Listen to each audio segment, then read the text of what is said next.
What's up, everybody? This is the Booch, and welcome to episode 40 of the Boochcast reviews, Darkside of the Ring. And of course, ladies and gentlemen, once again, I am joined by the one, the only, the broke soulless ginger, Mr. Zack Scott. What's up, dudes? Yes, it's me, the broke soulless ginger, Zack Scott. Genius speaking, not that broke. Today we are talking about episode 40 of Marty Janetty. And I will have to say, that man was cuckooed in a bag of Cuckoo Puffs. Oh, he was cuckoo for Cocoa Puffs. Yes, this is the world according to Marty Janetty. In the 1980s, Marty Janetty and Shawn Michaels formed one of the greatest tag teams of the WWE's golden era, the Rockers. With their high-flying moves and glam rock style, they became heartthrobs and wrestling superstars. After a shocking betrayal, only Shawn would ascend the dizzying heights of fame that Marty had always craved. And for those of you that are wondering, that's why one of the common things you hear about whenever a tag team breaks up in wrestling is they always do the joke about, okay, out of everybody in this tag team, who is the Shawn Michaels and who is the Marty Janetty? And what they mean by that is when this team breaks up, who's going to become a big star and who is basically going to fall into obscurity and go nowhere. Because essentially, that's what happened. You know, after the Rockers broke up, Shawn Michaels became the Heartbreak Kid, the showstopper, the headliner, the main event, the icon, Mr. WrestleMania, Hall of Famer, all this other stuff. And Marty Janetty floundered around the mid-card and got into some other shit, and his career basically went nowhere. But we'll obviously get into more of that a little later. But that's what people mean when they say Shawn Michaels and the Marty Janetty. Who's going to be a superstar and who is basically going to be sitting in the background. Driven by an insatiable desire to reclaim his former success, Marty spirals down a destructive path of self-sabotage. Burdened with health issues, Marty ignites a storm of controversy that threatens to consume his legacy, bringing him face to face with a secret that has haunted him for over 50 years. And when we get to that point, you're going to hear Zach mark out, and Gator might make a cameo and lose his goddamn mind, but this is shit that I've had to deal with for weeks and months, and I already said after this, I'm putting it all to bed. This is the last fucking time I want to hear a certain name that's going to come up a little later. He is currently dealing with a severe ankle injury that he sustained by rolling it in the ring. He has 6 or 7 things wrong with his shoulders and ankles. He got a joint replacement in the right ankle, reconstructive on the left, and both shoulders are torn up. Yeah, he looks bad. They eventually show his foot, and it's like, oh dear God, it's not good. Is it bad? No, it is sad. This whole thing is sad. Karen Walker says, we can't believe 99% of what Marty says. He always puts on a show when talking to the public. You have to be close to him to see his gentle side. Now, here's the thing. There's a lot of truth to this because wrestlers are all about putting on the show. They very seldom show the world their real selves. Even in interviews, they very seldom do that. They usually are taking care of business in a different way. To them, it's all about not showing weakness to the fans, or always being on, or always having the gimmick. So they're always working the gimmick. So they don't want to show people that they're hurting. They don't want to show that weak side to them because it's a turnoff for some people. Now, some people are okay with seeing it, but it's like a thing where it's a trust issue. It's like being vulnerable in general. That, you know, it's a guy thing. It's a wrestler thing. It's a thing. Marty was abused by his mom. She waited till his dad went to work to do it, and he kept it a secret so his parents wouldn't fight. Yeah, basically he didn't want his parents to fight or break up, so he basically never told his dad that his mother abused him. Now, it just says abuse, so I don't know if that was sexual abuse or just physical abuse, if she just beat him. So it's hard to tell. He wasn't specific on the abuse, so I don't know exactly what it was. He was also a talented athlete in football and wrestling. So he was a football player and he was a wrestler, which the two go hand in hand for most athletes. Some people do one and not the other. A lot of people do both. Like, I was a wrestler, but I didn't play football. And I had friends who were football and never did wrestling, and I have friends who did both, you know. Determined to channel his natural athleticism into a pro wrestling career, Marty picks up the trade from veteran wrestler Jerry Oates before making his debut in 1983 in Mid-South. After jumping to Central States Wrestling in Kansas City, Marty's invited to mentor another young wrestler named Shawn Michaels. This is where he meets Shawn, in Kansas City, in the Kansas City territory. And basically, Marty is the mentor to Shawn Michaels. That's even weirder. Imagine that. Not only did Shawn surpass Marty, Marty was supposed to mentor Shawn, and Shawn ends up becoming the star. So, yeah. They became a solid tag team, entertaining the crowds, pinning shoulders to mats, and banging rats, as MJF would say. And that's basically what it was, you know? They were getting all the girls. They were getting all the glory. They were amazing. And it showed that back then, you could be a tag team and still be over. Like, some people feel like you have to be a single star to get the fame and the glory, but that's not always true. If you're a really good tag team, you can make it as a tag team. And some people stand there, like, for example, the Road Warriors, the Dudley Boys, the Hardys. Although Bully was able to kind of make it on his own. Devon, not so much. Both the Hardys can make it on their own. The problem is they would keep putting Matt in random-ass tag teams, which was fucking stupid. Another tag team from TNA would have to be the Motor City Machine Guns as well. They did pretty well without him because I think is Chris. One of them is now the Impact World Champion. I think one of them is. It might have been Chris Sabian. Yeah. I mean, or at least I don't know if he's the current world champion, great, but I think he might have also won it at one point, or at least fought Bully Ray for it, if I remember correctly. Yeah. He was like, yeah, by the way, dude, your breath smells like feces. B.U. I was like, burn. Burn. Marty and Shawn have a stellar run in the AWA, culminating in a violent match that gets the attention of Vince McMahon. Dropping Midnight from their name, the Rockers are signed to the WWE. So it used to be called the Midnight Rockers. That was their name in the AWA. We're the Midnight Rockers, Shawn and Marty. We love to dance and we love to party.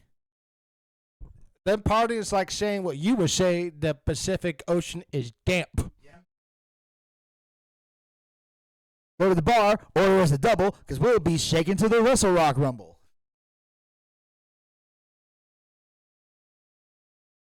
Oh, yeah, Zach doesn't know about the Wrestle Rock Rumble. Do I want to know? Let me put it this way. It was a show that became a music video to promote it, and they had different wrestlers that were rapping, and basically they would have, like, the third line had something that rhymed with Rumble, and it had to end with a Wrestle Rock Rumble, and they were, like, just horrible. Like, Kurt Hennig and Scott Hall had one because they were the tag team champions. It's like, I'm Kurt Hennig and Big Scott Hall. The tag team champs will take on them all. So bring on those fakers that are going to get in trouble. We're going to beat them up at the Wrestle Rock Rumble. And they were horrible. There were so many horrible fucking... Nick Bockwinkel was the only one that actually could rap out of all of these guys. When they did this rap thing, was it bad? For the most part, it was sad. You know, it's like... This is Nick Bockwinkel, and I got a passion. I'll take the title back from the humanoid Hanson. I got the brains, and I'm not humble. I'll take the belt back and do the Wrestle Rock Rumble. Like, that was the one that was good. And all of them were doing their own raps, and, you know, that was how they did it. And it was to sell the Wrestle Rock Rumble. Because back then, it was like the 80s and shit, and, like, you know, everybody was trying to get involved in the hip-hop and the slang, but it was white people who shouldn't rap. There were no black people in this video, by the way. It was all white, but Nick Bockwinkel was the only one that did really good. I think Larry Zbyszko had the only other good one. To celebrate their first night in the company, Marty and Shawn joined their new colleagues at a bar, but their notorious reputation for partying precedes them. They get approached by Jimmy Jack Funk, who thinks they aren't real partiers, and bites the glass on the cup, and Shawn responds by smashing a wine glass on his head. They throw shot glasses at the mirror and wreck the bar. When I've been drinking heavily, I never did that, did I? No, thank God. You were just loud and obnoxious. You never broke anything. You never snapped at anybody. Well, you know, you snapped, but, like, you didn't try to pick fights with too many people. You know.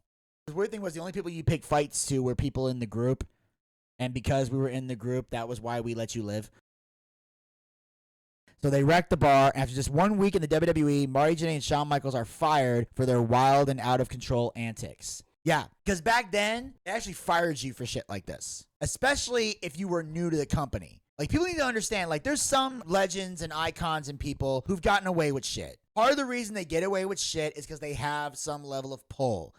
Draw money. They put asses in seats. So you have to do something really, really fucking bad to get fired. And even then, you might still be able to beat it, Ric Flair. So shit can go down at any given moment. But they were not in that position yet. They were brand new. Yeah, remember, Shawn Michaels was not a Heartbreak Kid yet. So he didn't have any pull. Because as we all know, during his heyday with the Click and DX and all that, he was getting away with shit that he should not have gotten away with. There were so many times he should have been fired or reprimanded or held accountable for shit. Marty had this philosophy called GAT, which stands for God's Amusement Toy. He blames God because he can't take personal accountability. That's what people say about Marty Janetty. Gone from the WWE, Marty and Sean signed with a much smaller promotion, Continental Wrestling, where they struggle to make ends meet. But after a year of impressing the crowds, they once again attract the attention of Vince McMahon, leading to a second chance with the company. They call themselves the Masters of Motion. Women wanted them, and men wanted to be them. So now they're getting their second chance. All right, some time has gone by. That's the thing about the wrestling business is because if you're making a lot of noise and you're making a lot of moves, people are willing to work with you as long as you're not difficult. But it's very hard in wrestling to burn a bridge unless you either, shoot the promoter or fuck his wife. Those are pretty much the only things that will make you burn a bridge. Even if the person says, fuck this motherfucker, I'll never work for him again, or fuck this guy, I'll never book him again, and all that shit. Dutch Mantelli's tell that story, that there were times where a promoter would piss him off. He's like, I'll never work for that motherfucker again. Or some people would say, I'll never book Dutch again, whatever. But then eventually you reach a point where, the territory is running out of stars and they need to bring some people back. Or you've run through every territory and you only have one other place you can go. So all of a sudden, they'll make a phone call. The promoter picks up the phone. Hello? He goes, hey, Johnny. Dutch, hey! How you been, buddy? The same person you've been saying fuck you to for years. Like, hey, Dutch, how you doing? He goes, well, I'm just wrapping up here in Portland. I'm looking to make a move. Oh, yeah, man. Let's get to talking. Let's make something happen. And next thing you know, boom. They come back as if nothing ever happened. And that's crazy shit in the business. That happens. How many times I've heard some people say, fuck this motherfucker. And the next person they call on the phone, they're like, hey, buddy. Too many times to count. Way too many times to count. They would throw pool parties with 20, 30 girls there. One time, Pat Tanaka went to go take a nap, and Marty fired a gun all over the living room trying to wake him up. He shot his car, put a hole in his bedroom through the glass window, and got mad at Pat. Yeah, that's how crazy these fuckers are. He's like, wake up, buddy. Pff, what the fuck? She's no lie, she's no lie, she's no lie. Cocaine. The hell of a drug.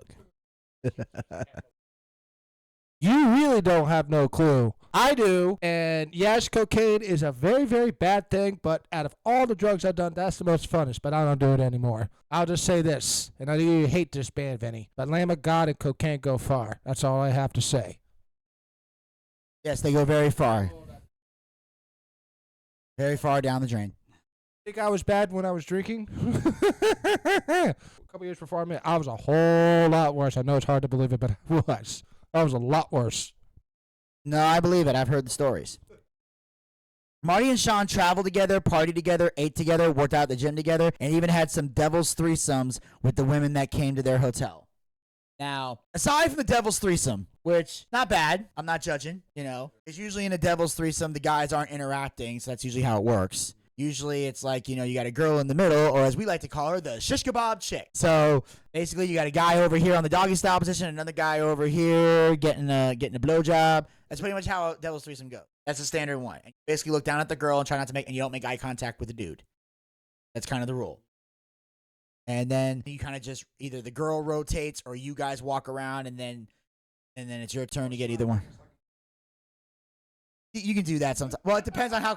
Depends. If it's Sean and Marty's case, they can do that. But if it's a third guy you don't know, you're just kind of not talking to each other. You don't say shit. Like, it's very different than the original threesome because the girls, fondle and interact. Unless the guys involved in the devil's threesome are bisexual, then the two guys might interact. But Marty and Sean weren't bisexual, at least I don't think. If they were, maybe they went through a phase in the 80s. I don't fucking know. I'm not speculating or judging or anything like that. I'm just saying, aside from the devil's threesome, though, everything else that they did is exactly what a tag team is supposed to do. Because that's the secret to being a great tag team, is somebody that you can hang out with. Partying together, you're riding together, you're traveling together, you can tolerate being around this person. Sure, you're going to butt heads and argue. That happens in every friendship or tag team or partnership or whatever. My point is, that's the secret to being a great tag team, is they had a tag team name, the Rockers. They dressed the same. They had tag team moves and tag team finishes and everything else. That's what makes a great tag team. Something that is lacking a lot in modern tag team wrestling is functioning as a team. Now, it's gotten better. It's definitely gotten better, but there are still some cases where that's why mixed match tag teams don't always work. You got to have people that are truly with the chemistry. You got to find people that want to be tag team wrestlers. wrestlers. That's the key. The people who want to be in tag team wrestling, those are the tag teams that are going to go far. But if they only care about being a single star, the tag team will never work because that person will never fully commit. If you're going to be in a tag team, you got to go all the way, commit. If you're not willing to go all the way, don't fucking do it. Keep your asses as singles. As their popularity soars, Marty and Shawn reach the pinnacle of their careers as a tag team. But on December 11, 1990, a tragic incident threatens to derail their momentum. Chuck Austin went to go take the rocker dropper, but stood up all the way and his head went straight into the ring and he broke his neck. He sued for $10 million. Dean Malenko came in to show the move properly, and the jury didn't react. Now, apparently they're saying that the guy, when he went to hit the rocker dropper, stood all the way up and botched it. I don't know. I couldn't tell. I don't know who was in the right or who was in the wrong. And they're going to court, and the jury's not even reacting to what's going on. Like, they're showing the move properly to understand the jury's not even reacting. It's like, I'm sorry. If you don't know what wrestling is, you shouldn't be involved in a wrestling trial if you're on the jury. How is that not a question when doing jury selection? That would be a question I would ask. Is anybody here a wrestling fan? Do you have any knowledge of wrestling? That's something I would want to ask. Because you ask questions that are related to the trial. Like, I've gone for jury selection 3 times. I've never been picked for jury duty, but that's because I have true stories that have gotten me out of it. I don't have to lie to get out of jury duty. I just tell my fucking story, and they immediately don't want me there. Not once I've ever been part of a jury selection. Have you ever been convicted of a felony? Yes. That's probably why. That gets you out of jury duty instantly because you're not, they don't, if you've been charged with a felony crime, they don't put you on jury duty. Tim Allen said that's the one good thing he had about going to jail for drug dealing when he was younger is that he doesn't have to worry about jury duty calls. But even though he got the record later expunged or whatever, it still holds him back. Or that's probably the reason why he hasn't gotten expunged because he's able to get out of jury duty and shit. But the point is, they ask you questions. Like, they would say things like, I was involved, like, there was a drug case, like, do you support the legalization of marijuana? Or you had bad experience with law enforcement? You know, shit like that. They ask you those type of questions. So I'm thinking, if this is a case related to a wrestling injury, I believe the question would be, are you familiar with pro wrestling? Because if you're not familiar with pro wrestling, you should not be on this fucking jury. God damn it, that's ridiculous. After a very brief deliberation, the jury returns with a verdict. They find the WWE 90% negligent, Chuck Austin 5%, and Marty Janetty 5% negligent. They gave Chuck Austin $24 million. Marty was like, they were suing for 10. They appeal it, and they end up settling for $10 million, and Marty had to pay 5% on it. They took it out of his royalty check. Shawn had no liability. So Shawn was able to avoid any of this shit, but Marty Janetty had to pay 5% on the $10 million. Which makes sense because Marty Janetty did the move, not Shawn Michaels. Does that make sense to you at all? No, it does. I'm just saying what the choice was. That's why, because Marty did the move. So Shawn had no liability. Now, Marty did a lot of drugs. Yeah, he did a lot of drugs. If Marty didn't do drugs, I'm not a fucking ginger.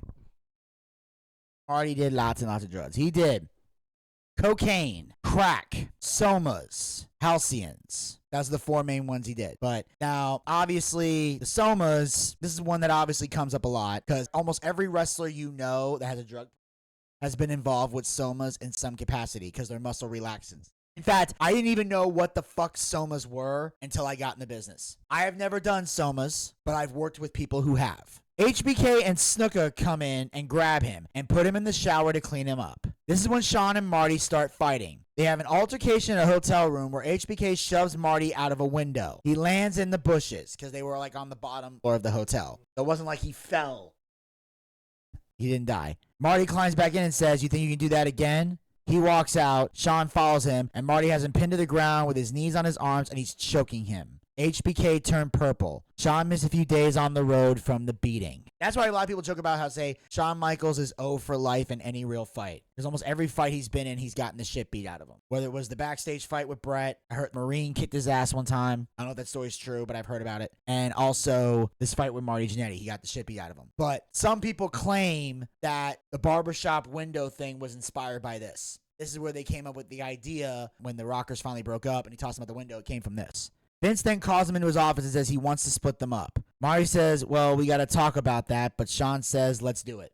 Vince sees Shawn being a superstar and doesn't see much in Marty at that time. They would have mess-ups and fights in the ring leading up to the barbershop segment where HBK turns on Marty, he super kicks him, and shoves him through the window, as I mentioned.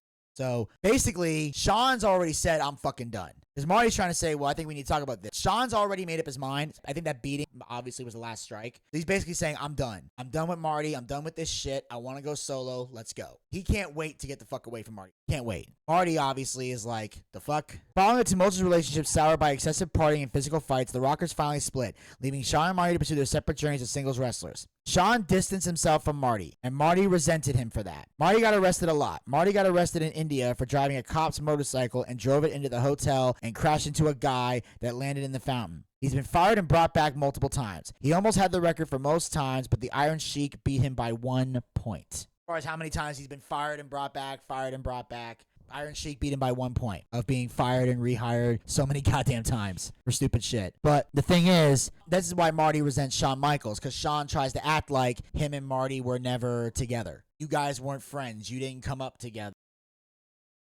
And here's the thing. If Sean wasn't a partier, a pill popper, and a drinker, and all that other shit, or let's say he wanted to get clean, so he distanced himself from Marty so he wouldn't be involved in drugs, I could understand that. Because if you're trying to get sober and you're trying to get clean, the last thing you want to do is be around somebody who does drugs. You want to get the fuck away from that shit. But as we know from Shawn Michaels, it wouldn't be until the 2000s that he would even get clean. Before that, he was on everything. Like we said, Triple H was in the clique because they needed a designated driver. So the rest of the clique could do all the stupid shit that they do. So that's why I feel like Sean is a dick for pretending that, you know, Marty's not your friend. Or acting like you're on this superior level than Marty Janetty when really you're just as much of a drug addict as he is. It's not like you're the Heartbreak Kid yet, so don't know what the fuck you're doing here. But it's kind of getting ridiculous. Marty eventually came back to form the New Rockers with Al Snow. They feel HBK suggested to sabotage and make people not think of the original Rockers. Marty wasn't invested because he was being used as a filler, and he left and went to WCW. While he was there, he got multiple DUIs, and when his contract expired, they decided not to renew his contract. So, again, obviously they're seeing like, you know, Sean distanced himself from Marty so many times that, and I mentioned this last week when I talked about when I left WCW and came to WWE as a fan, I didn't even know about the Rockers. I really didn't. When I saw the Rockers and I saw Shawn Michaels was in a tag team called the Rockers, I was like, how did I not know about this? I had no idea about it because they never brought it up. They never mention it. Sean never acknowledges that he was ever in that type of tag team. And he also said he doesn't want people thinking about the Rockers. Sean was doing everything in his power to pretend that he was never a tag team wrestler ever. I'm just a singles guy, and that's all I want to be. I don't know this motherfucker, and I'm just going to kick him to the curb. Because he kicked my ass in a fight because I shoved him out a window. And I'm shocked that he beat my ass. So maybe the WWE thing, maybe Sean might be to blame for some of that. But I definitely know the shit in WCW was his fault. He can't blame nobody for that. The DUIs, the reckless driving, all that stupid shit. Yeah, it's going to get you in trouble. HBK moved up the ladder, and Marty was jealous to the point where he had pictures of Sean on a dartboard and would throw darts at it. So now Marty is really starting to hate Shawn Michaels. And I don't blame him for hating Sean. But obviously Sean is, again, this is why we say Shawn Michaels, Marty Janetty. Because Sean is becoming the big star and Hall of Famer we all know him to be. And Marty Janetty is going downhill real fast. By the late 1990s, Marty struggles to compete on the indie circuit and eventually vanishes from the public eye. Following a string of DUIs, jail stints, and substance abuse issues, Marty spirals for the next 5 years before finally hitting rock bottom. He was about to kill himself with cocaine, but got a call from HBK to go to AIM, which was Athletics International Ministry in Arizona, and says he'll pay for everything if he'll go with him. They hadn't spoken in 8 years. That was a sign to stay alive. He got there, and Sean has him baptized. He later gets a call from the WWE to do a rocker reunion. Now, despite all the shit that I just said about Shawn Michaels, obviously he's doing the right thing here. You know, he's like, hey, you know, maybe for a while he wanted to distance himself because I think he wanted to get his career going and didn't want any of the stigma of Marty Janetty. But also later realized, hey, this is my friend and I want to help him get clean. Because right around this time, Shawn was getting clean. So he's like, okay. And sometimes when you're going through recovery, it helps, you know, they always say like, you know, to help other people who are in trouble. Like you learn that in your AA meetings, your 12-step programs, and also, you know, Sean's becoming a Christian. So now he's trying to be a Christian person, do the right thing. So I see my friend's in trouble. Let me see if I can get him help. And that's a beautiful thing. So I thought that was wonderful that he did that for him. They had a great match against La Resistance. And they were so impressed they offered him a contract for over $1 million. And then he proceeds to fuck it up again. Well, you want to read the last line? He ended up in jail a week later. A week later, after that match, he ends up in fucking jail. So this is where Marty is fucking his life up. Because here's the thing, guys. I remember that match. I do. I remember Shawn Michaels and Marty Janetty coming out, and it was here in Atlanta they did it. I didn't go there live because I didn't have the money to go back then. I was in high school, so I didn't really have the ability to really go out and, drive out and have the money to go buy tickets and shit. But yeah, the Rockers came out and they were wrestling like the old school Rockers. Marty still had it. Marty did incredible. Shawn, we already know how good he is. But they were doing everything like the Rockers. Shawn came out in rocker attire. It was like a big, huge reunion. La Resistance was the perfect team to work with because they were great heels. They were a great heel tag team. After a successful Rockers reunion, the WWE plans to continue featuring Marty on a regular basis. But trouble with the law once again prevents him from capitalizing on the opportunity. He got into a fight with this girl, and the neighbor called the police, and he was on probation, so he got arrested. He ended up in house arrest and lost his job. Okay, now, here's the thing, though. In this particular case, can we really blame Marty for this one, though? We don't know what happened. We don't know if she hit him first or it was just one big fucking mess. Marty Janetty we're talking about here, so who knows? Yeah, because I'm saying in this case, did Marty just snap on this girl? Was this girl provoking him? They get into a ridiculous fight. I don't know what the hell happened, but, obviously this fucked it up. But I'm trying to say, like, hey, maybe you should get the details before you ultimately decide to fire him.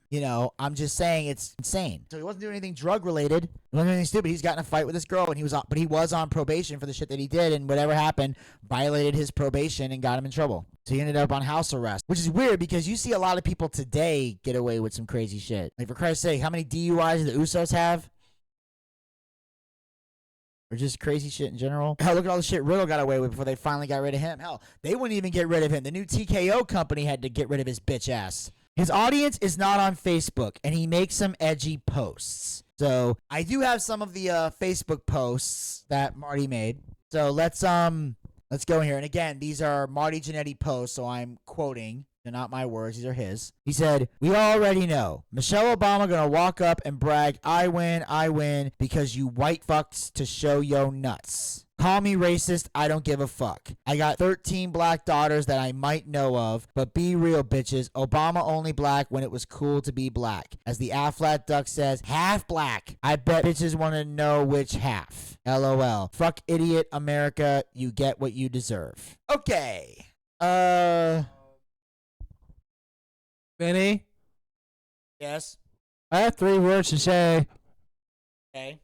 What the fuck?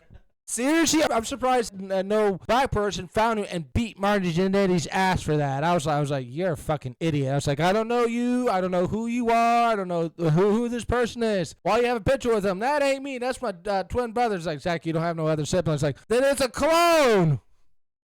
Don't have a cloning machine. That's still not me. All right. This is the other one. He says, "I've not done cocaine in over an hour. This is probably why Bianca doesn't love me. I love you, Bianca. Daddy is a fuck uck. But sure, loves you. I promise to do better." Over an hour? So you relapsed on the cocaine? And is this probably why Bianca... Now, I'm assuming Bianca's her daughter. I don't know. But here's the thing, man. Yeah, if you on drugs and you get off drugs and then you relapse from the drugs... Yeah, eventually people are going to stop fucking with you. That's why sometimes they have the interventions and the wake-up calls. And then eventually it's like, look, you need to get your shit together. And if you're not willing to get your shit together, we're out of your life. Because that will happen eventually. Because they're not going to sit around and watch you fucking destroy your life and other people's lives in the process. Okay, I rarely do this. This is back to... Okay, I rarely do this, but gonna ask your advice. She claims 20, which in Bama is legal. But does she look 20 to y'all? She said her mother's a huge fan of mine, but she will fuck me first. See, this is the shit y'all don't gotta deal with. Do you think I don't want to, but not trusting on this age? Okay. Okay, first of all, let's clarify something right off the bat, because I don't know what delusional time period Marty Janetty is living in. I think it's all in his head. He's completely whacked out. All those drugs and everything is making him say this shit. Trust me. Okay, as a person who went on Facebook and said stupid shit before, I don't do that anymore. Not even when I'm shit-faced drunk. Hell, I don't even call Vinny when I'm drunk anymore. Thank God for YouTube. Hear that, folks? Alcohol and YouTube go far. It's the best combination there is. But what I'm clarifying is this. 20 is legal anywhere. I don't know any state in the country where fucking a 20-year-old is against the law. Because if it is, I would have went to jail 6 years ago. Because when I was 30, I fucked a girl who was 20. And it was perfectly legal. Anything over 18 is legal.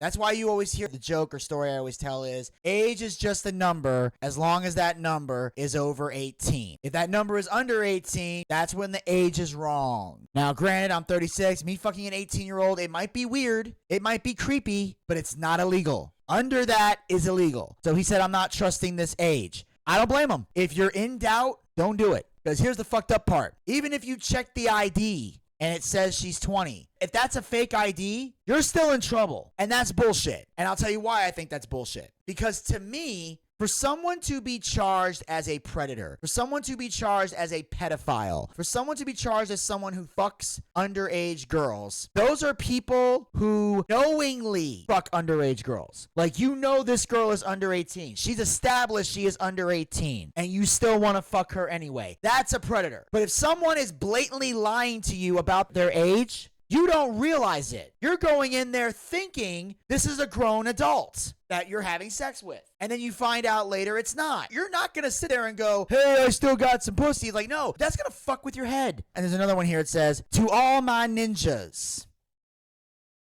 Oh my God. He uses that instead of Niagara. I want y'all's advice. Just got a call, $150,000 for 3 movies. Porno movies. Can't say the name, but they're big company. I'm thinking my bruh Snoop had something to do with this. Check this though. I get to tear up some beautiful bitches. But as my brother said, my family could see that. My thought is, why is my family watching porno then gonna judge me? What do y'all think on that? Okay, I would have stopped listening after I saw $150,000. $150,000 for 3 movies? Yes. And they say, what if your family... First of all, I only know 2 members of my family that actually watch porn. And if they're looking for porn, unless I'm on the cover, you should know I'm in that porn. Because if I'm on the cover and you still click on the porn, that's fucking creepy. I don't want anybody in my family jerking off to me having sex. No. That's 50 Shades of creepy right there. Second of all, if they're going to judge me for doing porn, I'm going to say this. I have $150,000. Fuck you. That's my answer to that. For $150,000, I don't care what porn it is. I don't care. I don't care what section it's in. I don't care if it's in the straight section. I don't care if it's in the gay section. I don't care if it's in the trans section. I don't care. For $150,000, porn is porn. If the money's in my account, fuck yeah. I don't give a shit. $150,000. Yes, Marty. If someone's offering you $150,000, where else are you going to get $150,000? Do you make that much on wrestling appearances? I doubt it. You might make $1,000, maybe 2, depending on how big of a fan they are. But I seriously doubt anyone's paying Marty Janetty $150,000 to appear at an indie show or sign autographs. Unless that person is a huge rocker's mark. Look, I got none but respect for Marty Janetty and his in-ring skill, but I ain't paying $150,000. Fucking take it. $150 for 3 porno movies to film. Fuck. Get me camera ready. Fuck. Back to Marty. If you loves me as much as I loves you, you will give your opinion. Just did DNA 2 weeks ago. She's not my daughter. We both held out of sex because you don't do that. Now we ain't. From a guy's side, she's hot, but she's been my daughter. I want to, but can't get past that. Now, apparently, Marty denies making this post. They said, according to Vice TV, Marty said, I did not make this fucking post. This one's a fucking lie. The rest of them he's owning up to, but he claims he didn't make this one. Now, as someone who has been in a social media situation where a certain individual who touches kids has fucked with a Twitter page. And yes, he was the one that fucked with both Twitter pages. Let me clarify that again for fucking people out there. I did not make those random ass Twitter posts that stupid fuck made. That ruined all our fucking lives. But yeah, so I can understand if he had a social media manager and that person made this post. I can believe that because I've seen it happen. And I've worked as a social media manager. I wasn't running Buff's Twitter, but I have done for other clients in the past. And I've had to make posts for people and shit like that. So I understand if he denies making this post, I can believe him because some wrestlers do have social media people that do shit for them because they themselves are not tech savvy. Most of them. But here's the thing. As far as answering this shit, normally in a situation like this, I would say yes. That is pretty fucking weird. However, with all the step fantasy porn And seeing as how that is now the popular thing to go to now on sex sites, almost every porn site is someone having sex with a stepmom or a stepdad or a step sibling or whatever. Some of them are steps, some of them are just full grown blood related sex shit. It's all over the fucking internet. Now, obviously, in these shows, the actors and actresses in it are not really blood related, but they're playing like they are. So I'm just saying, with all the weird step fantasy porn shit that's happening nowadays, it's not that weird. I think it would not be that weird. I wouldn't be that surprised. Okay, you found out she's not your daughter. You're not blood related. And now you want to bang her. She wants to bang you. Is she over 18? Go for it. Obviously, it's going to be weird because you treat her like a daughter for most of her life, but if she's interested and y'all ain't blood related, go for it, I guess. I don't know. Back to Marty. I never told no one this, even my brother Gino, because Gino would have killed him, and I didn't want my brother gone. Hell, he'd only recently come home from Vietnam. This is the big one. I was 13 working at Factory Lane's bowling alley, buying from a fag that worked there, and he put his hands on me. He dragged me around to the back of the building. You already know what he was going to try to do. That was the first time I made a man disappear. They never found him. They should have looked in the Chattahoochee River, but Winnie, the girl in these pics, I likes it so damn much. Probably my favorite, but I promised myself way back then, nobody would ever hurt me again. That includes you. I loved you, buddy. You hurt me with your fucking Jamaican jealousy. You can go your own way. I don't need you. Now, this is, of course, the infamous moment that I know Zach's been waiting to talk about and Gabe's been willing to talk about. Clem! Hey, Vinny, where's Clem? Apparently, he's in the Chattahoochee. In the Chattahoochee, you think he's making friends with the fishies? No, I think he was food for the fishies. Think he was food for the fishies? You think they put some salt and pepper, a little steak sauce on the side? Oh, yeah. All right, yeah, everybody knows. It's like, supposedly that he did do it. A lot of people say that he didn't. I don't know. There was never a body found. That is true. There was nobody found. Although I will say this. The salmon particularly enjoyed clam. It was the first time they ate a human blackened. So anyways. And he's from Jamaica, which means you know he can swim. So, as we all know, we miss Clam. We miss Clam very much. And he fell into the Chattahoochee River. Yep. Just like how Grandpa went out. We're gonna get letters. We're gonna get letters. We're gonna get letters. And oh my God! And if you get a pissed off text message or call from Gator, I'm blaming you. Well, I would just like to say that here on the Boochcast, all these views belong to me, Gator Ricky Ross. They do not reflect the views of Mr. Bucciarelli, the Ginger, or the rest of the Boochcast affiliates. But yes, so as we all know, we're looking for Clam. So if anyone knows the whereabouts of Clam, if he is in fact in the Chattahoochee River and was eaten by the salmon who liked their humans blackened, please send us an email. Go to boochcast365@gmail.com. It should be appearing right here on the screen. Mr. Bucciarelli will add that in post. Boochcast365@gmail.com. Please email us for whereabouts of Clam. We want to find Clam. We want to make sure Clam is okay.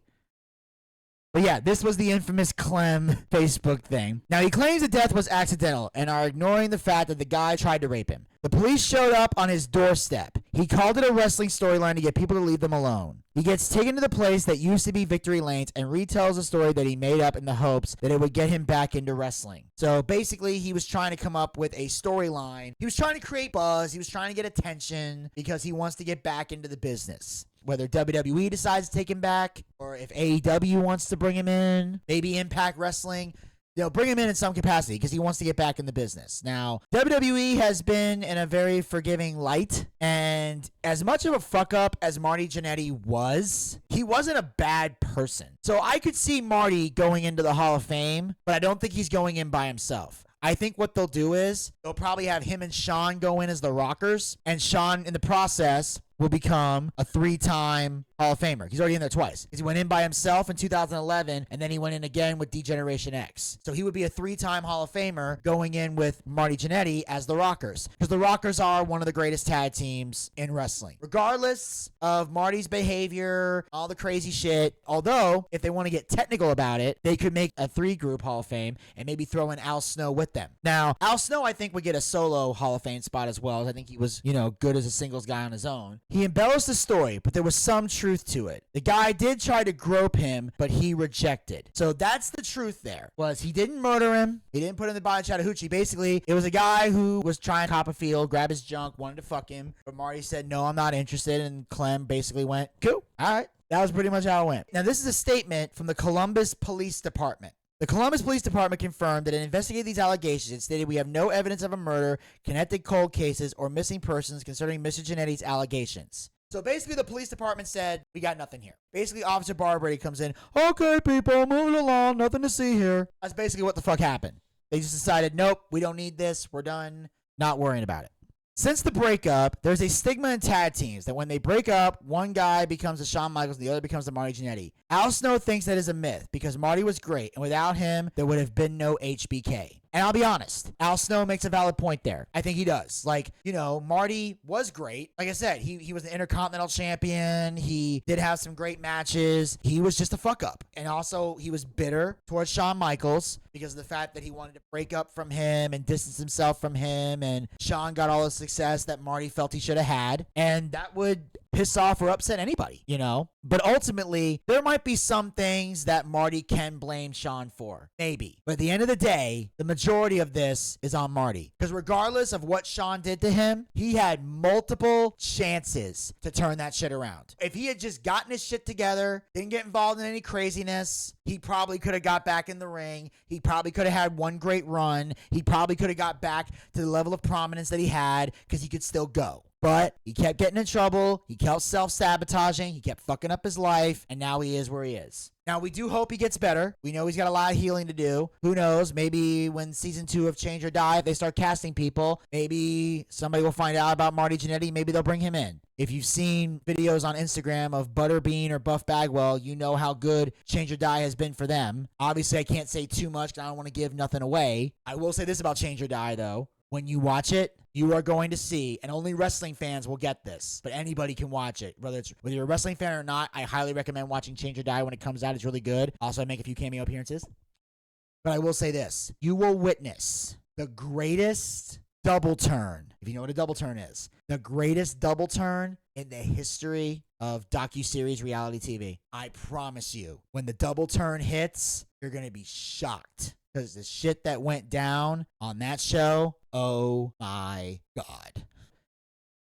And right now, ladies and gentlemen, I believe that will wrap up the episode of Boochcast Reviews Darkside of the Ring. Zach, as always, thank you for taking time out of your busy schedule to join us. And make sure you guys tune in next week. We're going to have a crazy episode for you guys. This one is a little bit shocking because it's not quite an episode that I expected to air this season.